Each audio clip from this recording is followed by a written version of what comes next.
Hey guys, welcome back to NS English Academy. This is Sonia. In today's video, with another major novelist, we will prepare ourselves for upcoming UGC NET English June 2025 exam. आज friends, I'm going to discuss about Shashi Deshpande, most important female writer.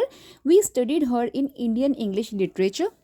And basically guys, in this video, I prepare list of major novels by Shashi Deshpande as well.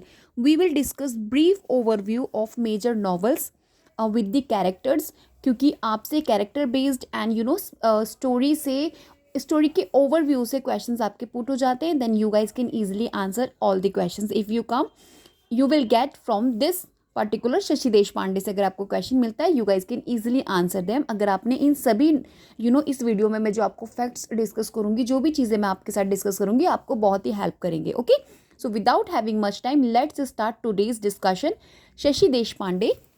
Shashi Deshpande was born in 1938 in Karnataka, southern part of India, right? She published her first novel in 1980 under the title The Dark Holds No Terrors. The Dark Hold No Terrors, considered first or debut novel written by Shashi Deshpande, published in the year 1980, right? Let's discuss brief about this novel. The protagonist of this novel, Sarita, is a successful lady doctor and her husband Manohar an English teacher in a small college.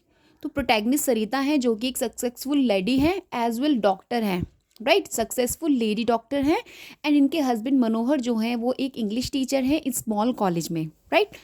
And the novel narrates the conflicts she has to face as a doctor, as a wife. इस novel के अंदर यही narrate किया गया है कि conflicts जो एक वेमेन को फेस करना पड़ता है as a doctor and as a wife. ये जो दो रोल हैं इनकी लाइफ में, जो कैरेक्टर्स को ये फॉलो करनी है, या आप कह लीजिए जिन कैरेक्टर्स में इन्होंने अपने आप को मोल्ड किया हुआ है in this novel. Basically I am talking about सरिता.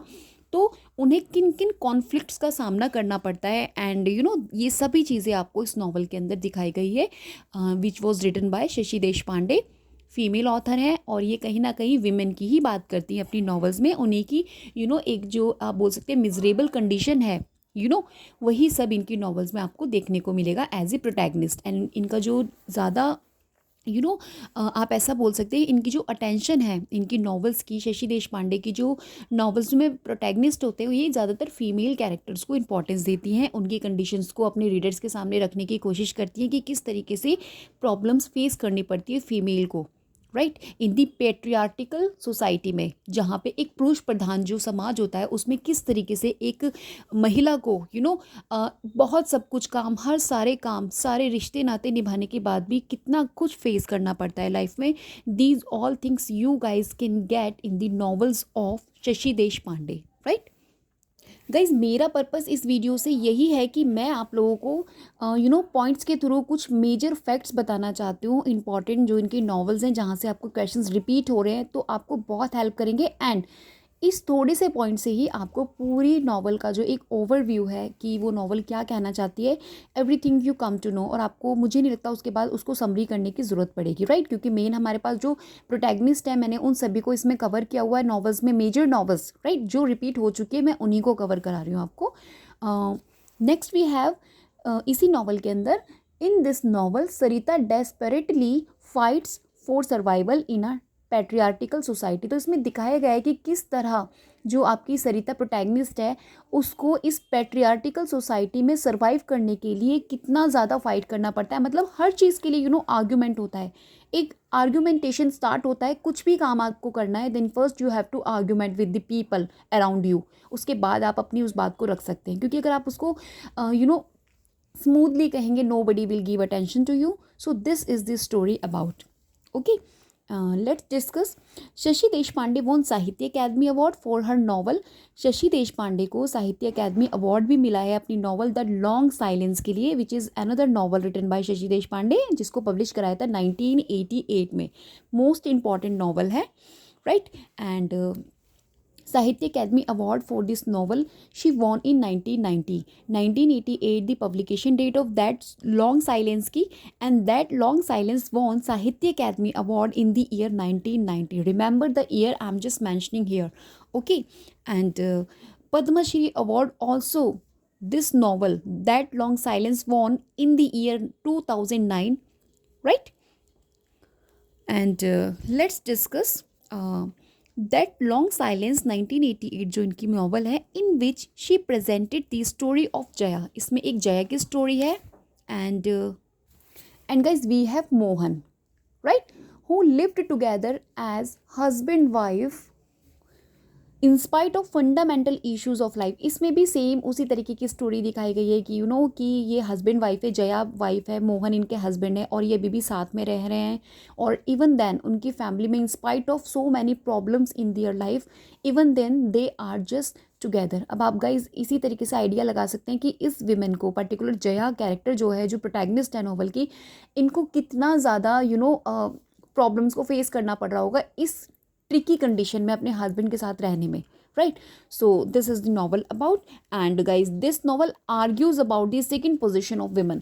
इस नॉवल में आर्ग्यूमेंटेशन दिखाया गया है कि किस तरीके से विमेन को हमेशा सेकंड पोजीशन दी जाती है, हमेशा सेकेंडरी थिंग समझा जाता है, जबकि जो विमेन होती है उनका मेन रोल होता है हाउस को, एक घर को बनाने में, फैमिलीज़ को बनाने में, रिश्तों को निभाने में, everything done by women first. लेकिन उनको पोजीशन क्या दी जाती है? सेकेंडरी पोजीशन दी जाती है. They have no right to education, even to do anything. जो वो चाहती हैं अपनी लाइफ में, उन्हें कुछ करने की परमिशन नहीं होती. तो these are the conflicts, problems, and you guys can say topic is discussion, right, in these kind of novels which was written by Shashi Deshpande. So guys जो शशि देशपांडे हैं बेसिकली फीमेल ऑथर है, इंडियन राइटर है. In English literature में हम इनको study करते हैं, तो इनकी जितनी भी आप मेजर नॉवेल्स देखेंगे ना, उसमें इन्होंने फीमेल कैरेक्टर को कहीं ना कहीं मेन इशू बनाकर इन्होंने अपने रीडर्स के सामने रखा है. उनकी प्रॉब्लम्स को हम रीडर्स से शेयर करने की कोशिश किया है और बताने की कोशिश किया है कि how much they have to face in their life, even then they are just survive.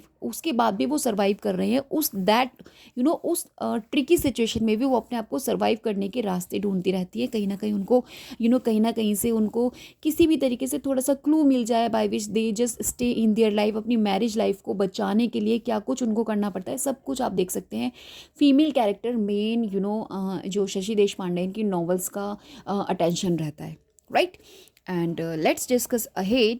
The title जो है आपका दैट लॉन्ग साइलेंस, देखिए ये टाइटल ही बहुत कुछ कह रहा है. That long silence implies that women don't raise voice against suppression. ये इसका जो टाइटल है दैट लॉन्ग साइलेंस, ये टाइटल ही अपने आप में कितनी सारी बातें बता रहा है कि विमेन को सब कुछ सहने के बाद भी कुछ बोलने का अधिकार नहीं होता है. कितना ज़्यादा सप्रेशन वो अपनी लाइफ में, ऑपरेशंस वो देखती हैं. Even then they have no right to raise their voice. अगर वो वॉइस को रेज करती है देन काइंड्स ऑफ फाइट्स घर में होती हैं, कॉन्फ्लिक्ट्स होते हैं, क्वेरल्स होती हैं, एंड काइंड्स ऑफ नेम उनको दिए जाते हैं, न्यू नेम्स. वेमेन के लिए हमारे समाज ने बहुत अच्छे अच्छे नाम बना रखे हैं. अगर आप उनमें से कोई भी काम कभी भी you try to raise your voice, तो वो सभी नाम आपके हिस्से आ जाते हैं, right. So this is the novel about. Let's discuss. इसमें एक राजा राम है in this novel. A drunkard man, ये एक ड्रंकर्ड मैन है जिसे आप बोल सकते हैं मतलब अच्छे से बढ़िया क्वांटिटी में ये ड्रिंक करते हैं, जिनका नाम है राजा राम. ये अनदर कैरेक्टर है इन दी दैट लॉन्ग साइलेंस में, हु अर्नड नथिंग, जो कमाता तो कुछ नहीं है, एंड थ्रेटन्ड हिज वाइफ नैना. इनकी वाइफ होती है नैना, जिसको इन्होंने धमकी दे रखी है कि if she gave birth to a girl baby again, तो मैं तुमको घर से बाहर निकाल दूंगा. I throw you out from the home. Okay, so this is the novel. See these are the another couple. ये दूसरे कपल्स हैं इस मूवी के इस पर्टिकुलर नॉवल में that long silence. Apart from Jaya is the protagonist of the novel. And उसके अलावा राजाराम है, नैना है. देखिए इनकी कंडीशन क्या है. तो यही सी चीज़ें आपको इस नॉवल के अंदर बताया गया है कि उस समय जो एक विमेन थी उनको किस तरीके से मतलब देखा जाता था कि अगर उनका जन्म हो रहा है, एक लड़की पैदा कर रही है, तो उनको मतलब उस तरीके से इंपॉर्टेंस नहीं दी जाएगी जैसे कि एक विमेन जब बेटा पैदा करती हैं तब उनको दी जाती है, ठीक है. तो दिस इज़ दी समाज, दैट वॉज दी समाज. आप बोलेंगे उस समय का समाज. आज भी ऐसा है, मगर बहुत परसेंटेज अभी आपका रिड्यूस हो चुका है. बहुत से लोगों में they have change their views regarding, उन्होंने अपने आप को मॉडर्न सोसाइटी में एडजस्ट कर लिया है. लेकिन अभी भी आज भी आपको ऐसी बहुत सी फैमिलीज़ मिल जाएंगी जहाँ पे this type of conflicts always raise. जब कभी भी कोई बेबी बॉर्न होने वाला होता है तो ये सिचुएशंस बन जाती है. पहले से एक्सपेक्ट किया जाने लगता है कि we want boy, right, we don't want girl. So this is the situation you guys can see in this novel written by Shashi Deshpande. Name of the novel, That Long Silence, published in the year 1988. Okay, let's discuss another novel, Shashi Deshpande novel Roots and Shadow. Roots and Shadows, published in the year 1983, tells the story of the intricate relationships with a traditional joint family and discussed the conflict between tradition and modernity. तो ये जो आपकी novel है roots and shadows, तो इस novel के अंदर guys जो 1883 में पब्लिश हुई है 1983 में, तो इसमें दिखाया गया है कि जो जॉइंट फैमिली होती है उसमें जो इंट्रिकेट रिलेशनशिप्स होती हैं, ट्रेडिशनल जो जॉइंट फैमिलीज़ होती हैं उसमें क्या डिस्कशन रहता है कॉन्फ्लिक्ट्स का बिटवीन ट्रेडिशन एंड मॉडर्निटी। तो इसमें बताया गया है कि जब सारे जॉइंट फैमिली में रहते हैं वहाँ पे आपके एक बिग फैमिली होती है, सारे ब्रदर्स होते हैं, उनकी वाइफ्स होती हैं एंड आपकी ननंद होती हैं एंड आपके सास ससुर होते हैं, मतलब पूरी एक होल फैमिली होती है। एंड जितने लोग होते हैं उतने माइंड्स होते हैं, उतनी डायरेक्शंस होती हैं जीने की, काम करने की। सो वही सब क्या करती हैं, एक रेस करती हैं कॉन्फ्लिक्ट्स को, क्योंकि थॉट प्रोसेस किसी से मिलता नहीं है and this is the reason, ये रीज़न बनता है जिससे कि कॉन्फ्लिक्ट्स होना स्टार्ट हो जाता है कि एंड बिग थिंग, एक इंसान दूसरे इंसान को समझने की कोशिश नहीं करना चाहता। राइट, सो यही आपको इस नॉवल के अंदर दिखाया गया है, roots and shadows, published in the year 1983। Joint family के इश्यूज इसमें रेस किए गए हैं, किस तरीके से जॉइंट फैमिली होने के बाद कॉन्फ्लिक्ट स्टार्ट होती हैं, लोग अनेबल होते हैं अंडरस्टैंड करने के लिए कि क्या सामने वाला इंसान जो है क्या चाहता है, क्योंकि जब आपका एक थॉट प्रोसेस नहीं आपको आंसर कर रहा है कि सामने वाला इंसान आपसे क्या एक्सपेक्ट कर रहा है, तो द कॉन्फ्लिक्ट्स होना बहुत ही इंपॉर्टेंस एंड ईजी वे है। क्योंकि जब आपको आप किसी को समझेंगे नहीं एंड आप किसी को समझा नहीं पाएंगे, this is the situation when conflicts rage. Okay, so यही सब इस नॉवल के अंदर दिखाया गया है। Let's discuss characters of this novel. So देखिए यहाँ पे मिनी है, इंदू हैं और अक्का, ये विमेन कैरेक्टर्स हैं इन दी नॉवल के अंदर, ठीक है। एंड ये किसी की वाइफ हैं, किसी की मदर हैं एंड आप कह सकते हैं किसी की बहन है।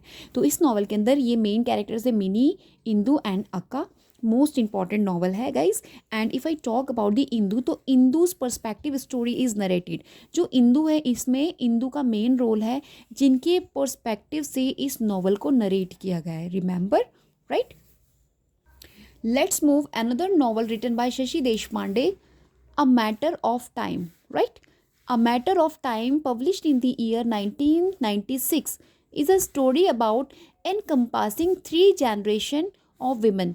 Women की जो 3 जनरेशन है उसको encompassing दिखाया गया है इस नॉवल के अंदर। एंड वी हैव सुमी जो कि वाइफ है, गोपाल एक हस्बैंड है, राइट। और इन्हीं के ये डॉटर्स हैं, दे हैव 3 daughters, अरु, चारू एंड सीमा, राइट।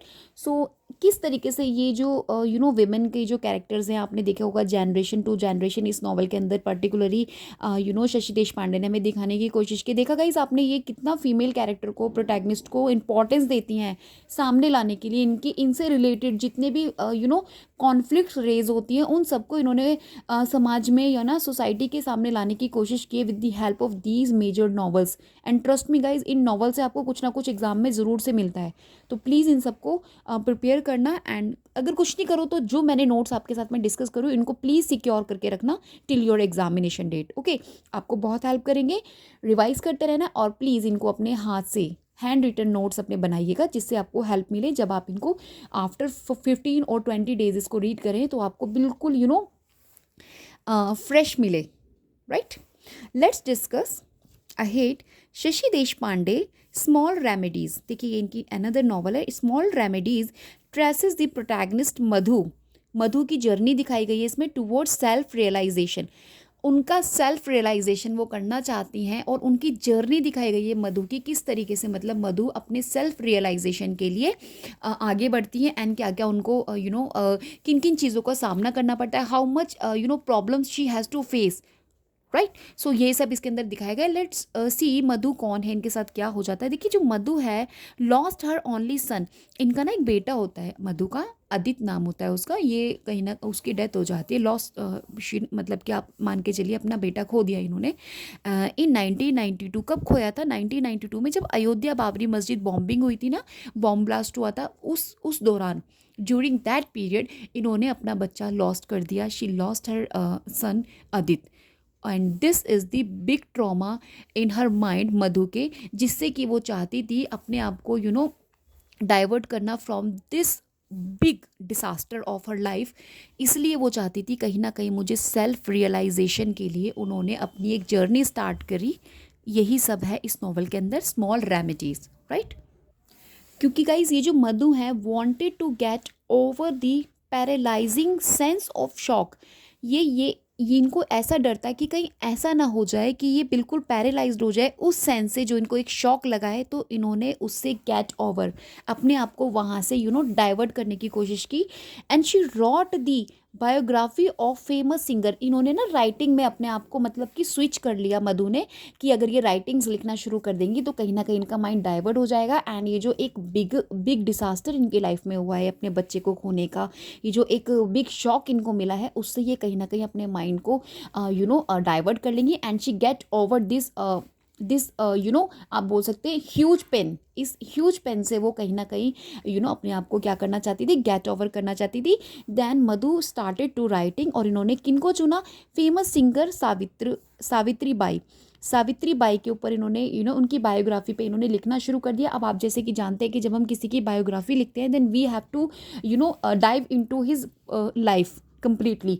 तो जिस इंसान के बारे में आप लिखना चाहते हैं तो आपको उसकी लाइफ में अच्छे से डाइव होना पड़ता है, जिससे कि आप उस इंसान की पर्टिकुलर हर सिचुएशन को अंडरस्टूड कर लें एंड अपने रीडर्स को आप बताएं. तो that's the reason she went.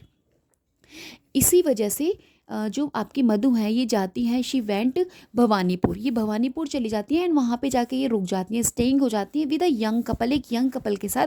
Name है उनका Hari and Lata. Remember the name, I am just mentioning here, क्योंकि क्वेश्चन आपको बोल सकते हैं कि जब जो आपकी मधु थी, जब वो मतलब कि एज ए बायोग्राफी लिख रही थी तो वो भवानीपुर में किन के यहाँ पे स्टेइंग किया था उन्होंने, ठीक है.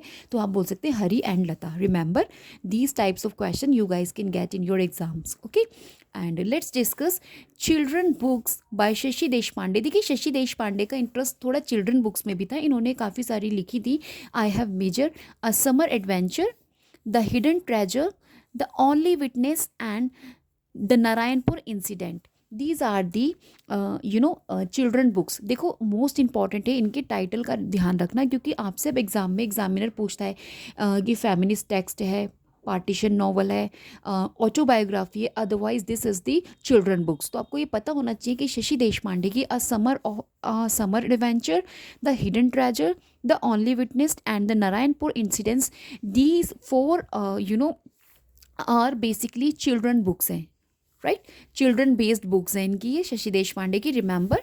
And now I am going to discuss major novels by Shashi Deshpande in chronology, right. So guys यहाँ मैंने कुछ नॉवेल्स आपको प्रिपेयर किए हैं, आपको लिस्ट दे रही हूँ मैं, ये आपको बहुत हेल्प करेंगी. इन क्रोनोलॉजी ऑर्डर में मैंने सेट किए हैं. ट्रस्ट मी मेजर नॉवेल्स हैं एंड यहाँ से कई बार क्वेश्चंस आपके रिपीट हुए हैं. सो अगर आप इन्हीं नॉवेल्स को इनकी प्रिपेयर करती हैं then good to go, right. First we have the dark holds no terror 1980. If I died today, this is published in the year 1982. Next we have Come Up and Be Dead in 1983. Roots and Shadows 1983, same year. That Long Silence, most important in Sahitya Academy Award novel, published in the year 1988. And The Bending Vine, right. This is 1992 publication. And next we have A Matter of Time. This published in the year 1996. And next we have, and last one, Small Remedies, which published in the year 2000. Important list है guys, help करेगी आपको exam में. Hope guys the way I discuss in today's video आपको पसंद आया हो. Please do subscribe my channel if you really want to stay connect such kind of videos. Then you will have to first subscribe my channel. And guys अगर आप मेरी video देखते हैं, अगर आपको थोड़ा सा भी लगता है कि वर्थ है, सो प्लीज़ आप लाइक कर दीजिएगा. एंड आई फील गुड अगर आप लाइक करते हैं तो. Otherwise no any benefits of liking the video, trust me. Till then bye bye, and we will meet in next video with another novelist of Indian English literature जो आपको help करेगा exam में, upcoming exam आपका जो होने वाला है जून में. And please guys this is my request कि आप उन वीडियोस को देखना अवॉइड करें जिन वीडियोस में सिर्फ आपको यही बताया जा रहा है कि आपकी कट ऑफ क्या जाएगी। देखिए ट्रस्ट मी, अगर आपने अभी एग्ज़ाम दिया है, अगर आपको ऐसा फील होता है कि your exam is not good, तो प्लीज़ विदाउट वेटिंग रिज़ल्ट का वेट किए बिना आपको अपनी स्टडी स्टार्ट कर देनी चाहिए, क्योंकि we have no more time.